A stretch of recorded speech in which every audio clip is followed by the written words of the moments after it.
సత్యసాయి జిల్లా Chilamathur sub registrar Prasad Babu ఇంట్లోనూ ACB అధికారులు సోదాలు చేస్తున్నారు. చిలమత్తూరు సబ్ రిజిస్ట్రార్ ప్రసాద్ బాబు అనంతపురంలో నివాసం ఉంటున్నారు. చిలమత్తూరులో ఉంటున్న సోమశేఖర్ ద్వారా సబ్ రిజిస్ట్రార్కు నగదు లావాదేవీలు ఉన్నాయనే విషయమై గతంలో కేసు నమోదైంది.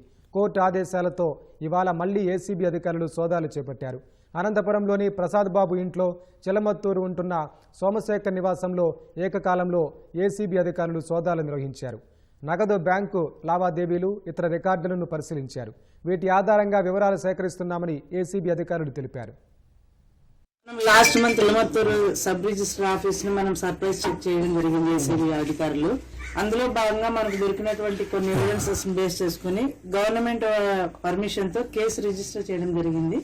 ఆ కేసు ఇన్వెస్టిగేషన్ లో భాగంగా సోమశేఖర్ కి సంబంధించి లాస్ట్ టైం కొన్ని ఎవిడెన్స్ దొరికినాయి కాబట్టి కేసు ఇన్వెస్టిగేషన్ కి ఏమన్నా మరింత ఇన్ఫర్మేషన్ దొరుకుతుందన్న ఉద్దేశంతో కోర్టు యొక్క ఆర్డర్స్ మేరకు హౌస్ లో సెర్చ్ అనేది కండక్ట్ చేయడం జరుగుతుంది. ప్రస్తుతానికైతే ఎలాంటి ఇంక్రిమినేటింగ్ మెటీరియల్ అయితే ఏమీ దొరకలేదు.